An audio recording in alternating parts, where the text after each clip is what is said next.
Hello there everyone, and welcome to Pike and Shot campaigns.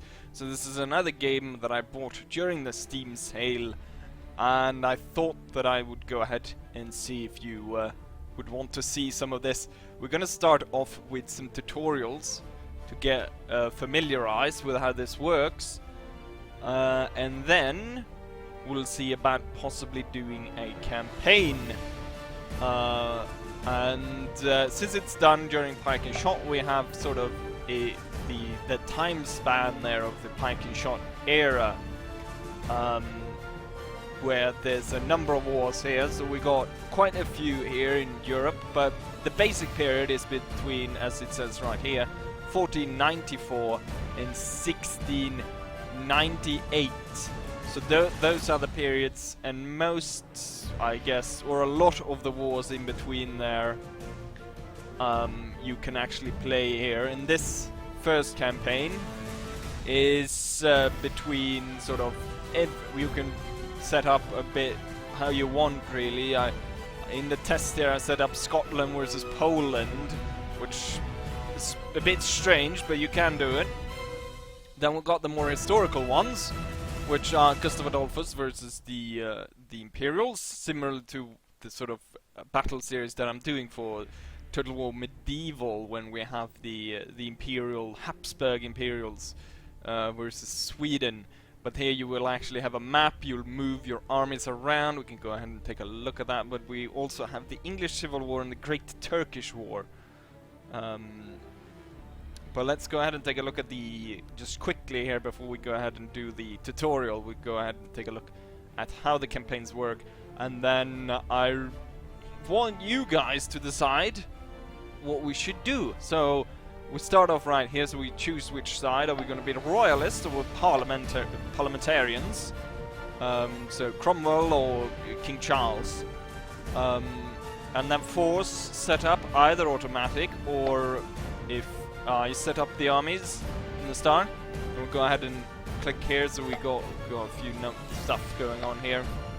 So right now none of my armies are raised, but the areas loyal to the crown is this West Midlands and basically Wales here, and then we got this southwest, it's called, but I guess this is Cornwall. And we got the north there from York and upwards, and I do believe also Scotland. I'm not entirely sure if Scotland is its own province or there are their own, but they were loyal to the crown at this point. And then you raise armies, you set up them, and once you've done that, you can move them around on the map, engaging the enemy. We got an parliamentarian force here, the second army. We can see roughly the numbers of horse and foot, and we got similar for the other two. This one looks to be the larger one. The first army, or at least the first army, don't have as many foot soldiers. It has a little bit more horse though. This one has a lot of foot but not a lot of horse. Right. But this is basically that sort of no, I wish. Are you sure you want to exit the campaign? Yes, and we'll just take a look at what we can do with just a general Pike and Shot. And here we got a lot of different ones. We can choose in between anti-imperial or pro-imperial, and then we can basically go through a number of different army setups here. So Swedish rebels, Sweden, Russians, and also the army list, so you can see the years in which the army is picked from. And so we got a lot of different ones, as you can see. And then if we actually set it up like this, so we take something that's a bit more strange, maybe Russians versus the French. Let's see, French there. Roughly the same time period. There's a 4-year difference there, but basic. Then we proceed with the campaign. We'll get, as you can see, quite a strange map where we've got Russian provinces over here, and we've got French over here. So not very historical, but you could set up a bit how you want here. And for this one, I set up automatic armies, so this time there was Russian armies already spawned in, where we can sort of start directly from it and need to raise your own armies. So that's some of the options. We got Skirmish, but that's you know, it's a single action, and then we got the historical. Now you can do historical campaigns as well as we do. Let's start the Italian Wars maybe. We'll select Italian Wars, but that is, rather than going around on a campaign, we do the battles instead. So we do the battles of the Italian War, and you click through here, and you could go through that for an historical campaign, but that would be focused only on the battles. But that could also be a thing, and we got the we got a number of different different types here. We've got, yeah, it says there's a lot of different ones. Anyways, I think since we're at the tutorial, we can start from the start, shall we? So the tutorial scenario will show you how to play. You can play through them as often as you like. The first scenario explains the basic functions of the game. The other will illustrate some of the interactions between common troop types. So I've actually played the first one. So the first one of the tutorial. So maybe we'll jump to the second one. I can't exactly remember. Oh, did I jump directly into the first one there? No, it actually loads from my save. So this is the second part, so we won't go through the absolute basics. But basically, let's see if we can find what battle this is supposed to be. But it is the Transylvanian Hajduk Musketeers that have formed up behind defensive forces here, and I'm the Imperials. Which one of these popped up first? Not entirely sure, but it says a bit about the troop types and stuff. And yes, my stupid mouse, it's a bit wonky right now, so it clicks twice, which causes a bit of problem. Let's see. Did I buy a unit? I'm not entirely sure. I think what we want to buy is more cavalry. Can I think I bought. I'm not entirely sure how this works. I think I can actually click on the units as well. Right, but great tutorial one. Maybe I can actually go back. Can we go? Oh yes, we can go back. So we can start from the start, and hopefully I can. Yeah, let's do it from the start. I'm sorry about this, my stupid mouse. I actually already ordered a new one. It's quite annoying, and it's messed up a bit on my mount and blade stuff as well. Sort of click through and you accidentally surrender or something, and I'm like, oh, I haven't saved, so I'd have to load back, and I wasted like 20 minutes of gameplay that's unusable because yes. Anyway, so each pre-built scenario has a briefing map like this one, and you will be given information about tactical situation. And we can see our forces and stuff, but it's quite easy here. So force selection. So these are what troops we have. So we have 3 veteran horse, 1 horse. We've got commanded shot, which is a smaller detached unit. So basically a sort of skirmish-ish type unit. We've got 1 medium cannon, and then we've got 3 pike and shot infantry. And these are Swedish pike and shot, which fields a lot more muskets than they do pike, and we can see capabilities they have. Musket is 66% of the unit is musket, while 34% is pike.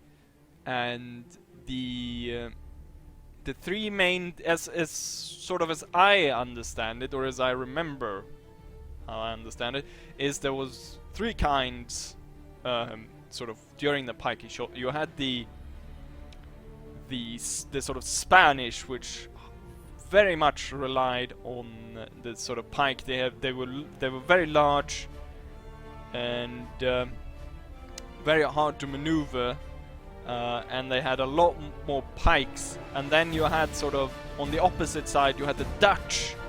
The Dutch had a lot more muskets and quite a few pikes, and then sort of in between that you had sort of the Swedish one with sort of the sort of, maybe you could say, the perfect mix there in between the sort of ratios of musket to pike.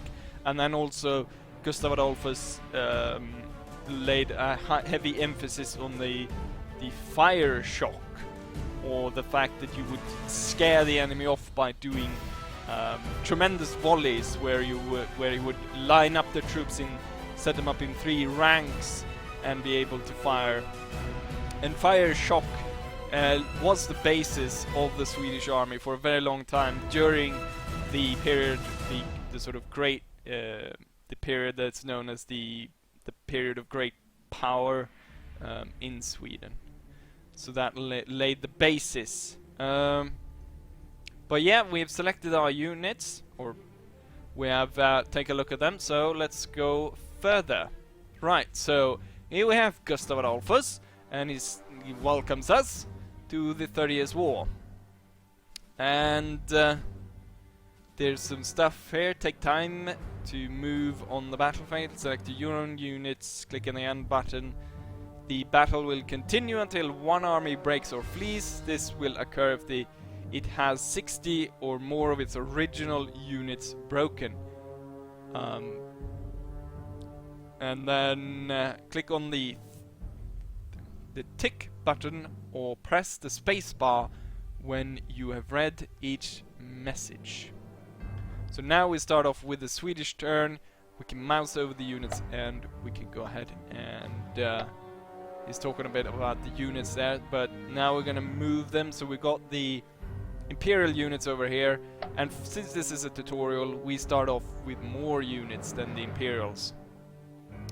But we have more or less each of the basic units. So we have veteran horse down here, we've got a unit of horse, we got the cannons, we got the Pike and Shot, got more horse, and then we got a command shot, which is the one that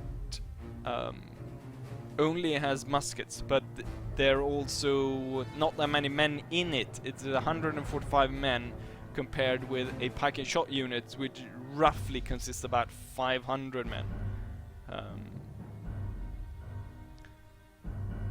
Yes.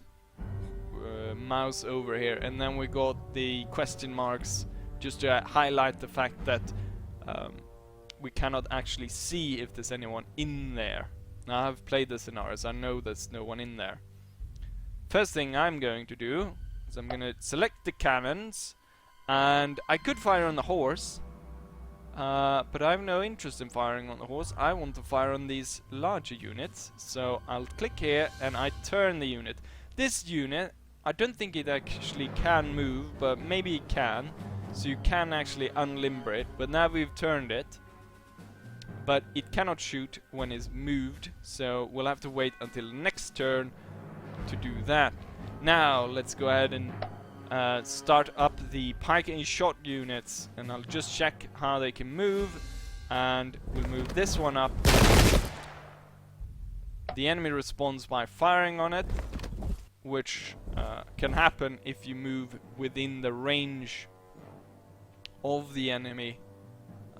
Which is sort of, yeah. But now I'm going to fire back because I still have some points with our units here. We're gonna fire back. There is an you'll kill, or you'll get the sort of the way that it works is if you're facing the enemy straight on is the best, obviously, for firing, so, and attacking. Well, not necessarily, but I mean sort of in, you could obviously flank them, but basically what I'm talking about is if this unit is to fire upon this one, since the arc is sort of straightforward, it will be easy for the units to lay all its guns on it, while this one is slightly off to the side, and you can see the casualties on this one goes from approximately 4 to 14, while it goes from 1 to 6 from these, and it becomes worse the further out on the side, until you can't actually hit the unit. And obviously the closer you are to the unit, the better the shots will land. So now we have moved these guys and we've fired. Now we want to sort of get this unit here, although at this range I don't think we will do that much, so I'm actually hoping that that unit will move out of its position. We can fire upon it and then charge it with our veteran horse. And over here we've got some horse units on the hill there, and we will see about if we can move up the units a bit, but I have a plan for that. Anyways, looks like I've done my turn, so let's go ahead and end it. Residual shooting. Residual units, all units with shooting capability can shoot in both their own turn and in response to enemy movement or shooting. As we saw here, as I moved up, the Imperial forces fired upon me, which is this residual shooting, partly as well, in the enemy turn. Any shots not used in either side's turn are used in the residual shooting phase. The unit will shoot at the most obvious target. So basically everyone who didn't fire. Melee phase, we don't have any melee, but that is when they obviously go clash together. Oh, they actually they fired as they moved up.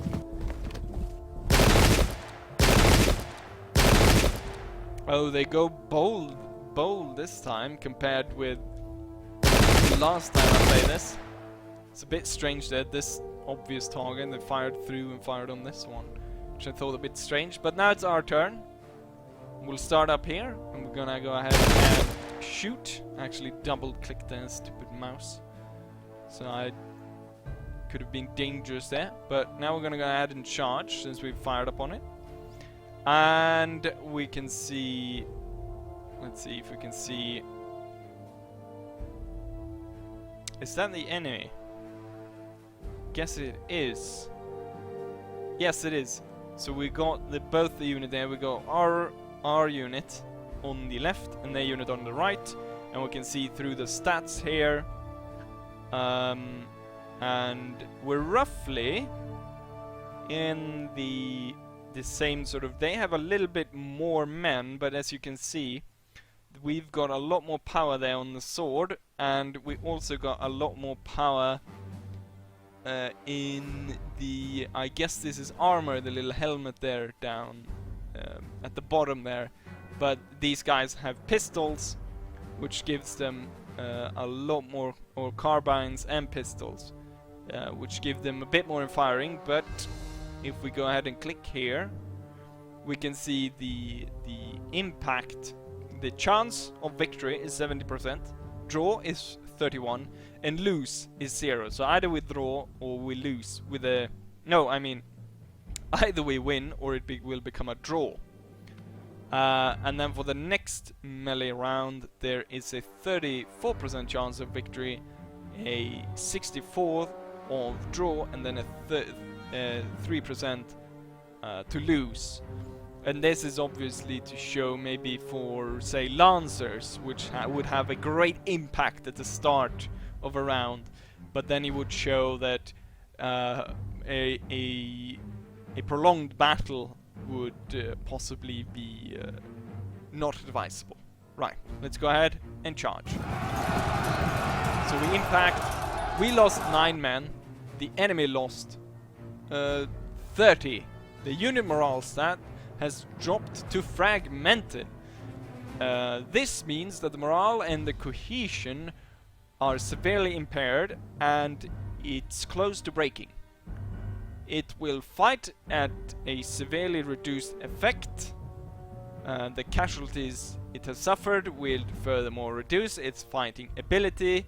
There is a chance each turn that it may rally to disrupted, and we can see here actually how the stats have fallen. So they have 13, 11 and 16 against our 156, especially there on the sword.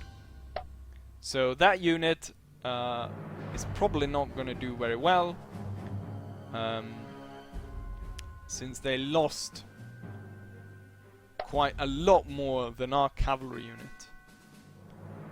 Now I want to go ahead and shoot the cannon. Now turn the cannon, because as I said before, the more straight you can get the arc of fire, the better.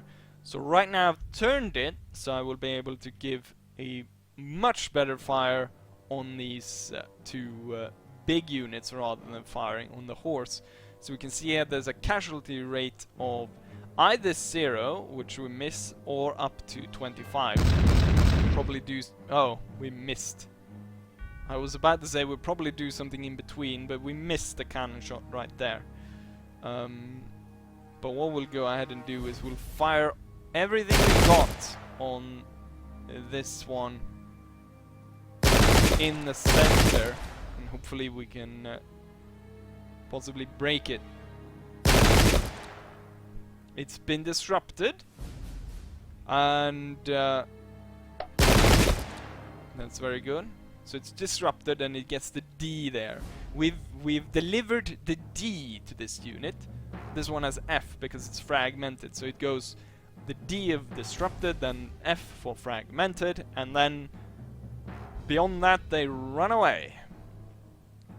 And we got quite an interesting situation here, because they've gone ahead and attacked with a single unit of cavalry right here, which means that I can lay in two charges here. We got this one, which ended equally, but now I can pull in another one from the side here, and indecisive as well. So these guys are quite strong, but we have delivered more damage. Problem is, of course, that this one is now stuck here. So maybe what I should have done is I should have moved in this one maybe further and tried to, yeah. But anyways, we've done everything our turn, so let's go ahead and end it. Residual shooting, everyone who hasn't shooted can, or shoot it. Everyone who hasn't shot can shoot. The continued fighting over here leads to 8 enemy casualties and 5 of our own. So they're actually holding on pretty well. These guys, however, as you can see, did pretty poorly, since they lost 26 men to our 6. And it's probably because of the fact they're attacked from 2 sides here, from the slight flank, or from a slight angle there, which means they lose a lot more men.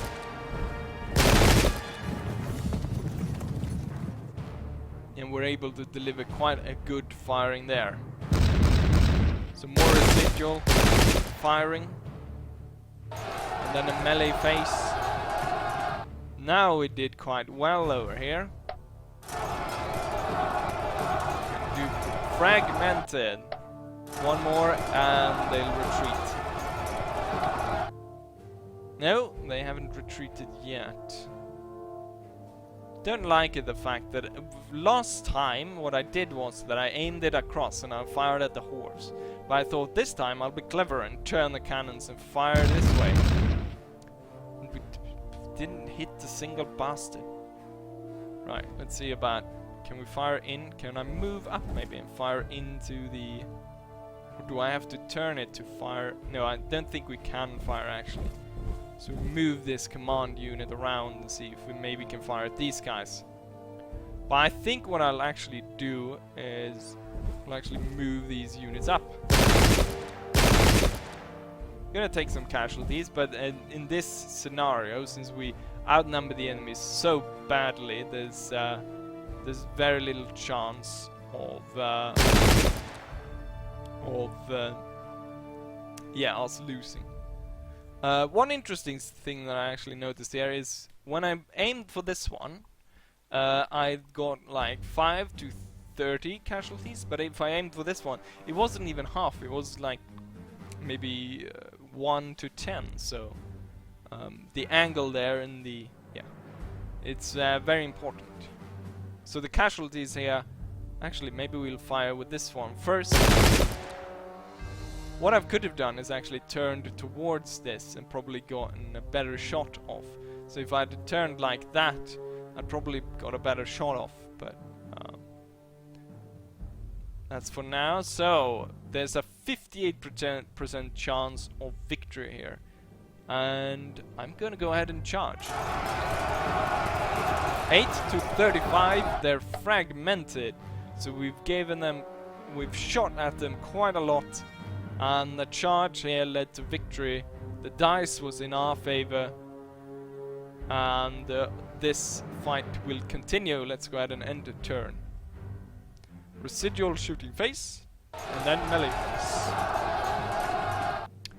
This unit morale has now dropped to broken routing. This means that his morale and cohesion are broken and the men are fleeing for their lives. The unit may possibly rally to fragmented if it outdistance pursuit, but until then it cannot fight. Any friendly unit in an adjacent square at the moment a unit breaks may also suffer a morale state drop.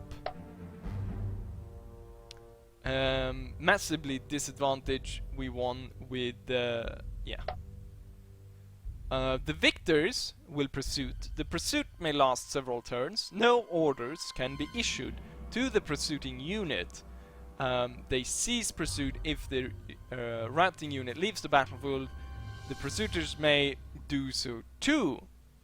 If they do, there is a chance of each subsequent turn that they will return. Pursuers may charge fresh units that they meet in the course of their pursuit, which is quite interesting. So at this point I cannot control my veteran horse, and they will charge, or they will follow the arquebusiers all the way until, you know, either the arquebusiers are able to escape them, or until they reach the end of the map, in which point my horse as well can ride off the map, and you won't, or they, as it says, they might turn back, but in some cases they won't turn back. And this is quite interesting, and when I first learned about this, the battle that I got thinking of is an English Civil War battle, which I probably should have checked this before, but I'm pretty sure it was the Battle of Naseby. And what happened at the Battle of Naseby, as you had the lines drawn up with the parliamentarians on one side with their new model army, and the king and his army on the other side. Now a unit of arquebusiers moved up on the king's flank, and behind cover of a row of bushes, and they were very thick, like so you couldn't really move through them, and they were able from behind there to fire into the king's flank, and on that flank was they had stationed cavalry, which were commanded by Prince Rupert it was Prince Rupert's cavalry. Now Prince Rupert's cavalry couldn't charge them because they were on the other side of this this hedge, this very thick hedge, so they couldn't get through there.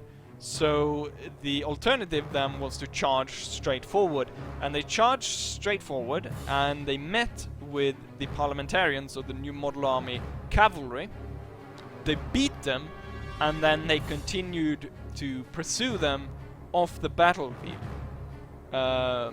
which of course isn't a very great start for the parliamentarians, since now they've lost their cavalry, leaving their flank open. However, Prince Rupert's cavalry doesn't return to the battle to fill the gap or to take advantage of this opening and attack their flank. Instead, they continue off to go and loot the parliamentarians' supply train instead, and have a jolly good time, since they, as it was said, you know, the Roundheads versus the Cavaliers, meaning that the sort of Cavalier attitude. I'm not entirely sure how you would say that, but it is sort of the yeah, I'm not entirely sure how I would explain that. You'll just have to, I guess, Google Cavalier attitude. But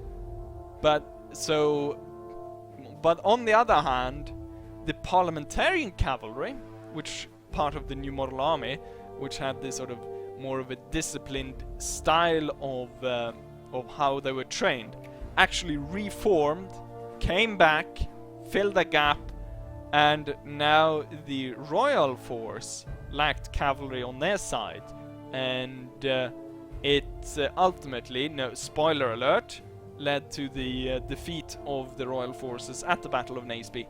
I'm hoping it actually was the Battle of Naseby. Pretty sure it was.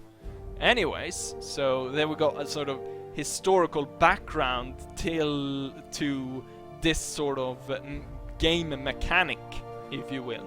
Now let's go ahead and end this. So they'll charge off. We'll probably see something close here as well. The enemy unit breaks, and both our units are in pursuit. Might see something here as well. If these guys will charge. Ah, the pursuiters. So we had two units here, as it said. They sort of, as this unit broke, which stood here, this cavalry continues after, and this one sort of fills, sort of charge in and continues after, and actually runs into these guys and charge them in their pursuit. Which obviously could be one of those things, you know, stuff you don't really plan in battles, which it's an interesting thing of how sort of battles work and how chance plays into who's actually going to win. Anyways, back to the Catholic then. They actually managed to get a good shot off at me right there. Back to melee phase. Ooh, auto breaks. Our Pike and Shot massively advantage over the raw Pike and Shot unit. Our unit has won. Our casualties 8. Enemy casualties 35. The unit breaks as a result of overall losses. Now they break and we continue after them. So we can see here that our veteran horses slightly advance, advantage over the enemy horse, but we lost more casualties. And you can see here, maybe it's not entirely clear, but this is actually a hill and these are slopes. So we have a hill here, which obviously, I mean, anyone who's played any sort of military game knows that the high ground is very important to hold. Right. The enemy has lost heart, and I am victorious. So I won, my lord. We claim this as A glorious victory. I think we'll get the statistics here. So the enemy side lost 233 killed, 288 wounded, and then we captured / deserted 429 of their troops. And here we can see a split in between how many horses compared with how many footmen. And on our side we lost 54 men, so we lost about a quarter of what they lost, and about a third of what their wounded was, so 100 on our side. But as you can see as well, on the strength side here, we actually fielded about 1,000 men more than the enemy. No guns were lost on either side because they didn't have any guns, and our guns, I guess they were firing blanks because I don't think they actually hit anything, so maybe they were drunk. But I think that will be that for this video. Hopefully you enjoyed it, and as I said, I want you to decide sort of how I proceed with this, and I also want to check sort of how many likes, how many views I get with this, to see if it's actually worth continuing. Sometimes, you know, there's this number of things that sort of plays into whether I want to continue doing it, because you know, if it's worth actually going through the trouble of recording, rendering, uploading and all of that, making thumbnails and everything, if someone's gonna watch it or not. But anyways, I hope you guys enjoyed it, and hopefully I'll see you guys for the next one. Bye!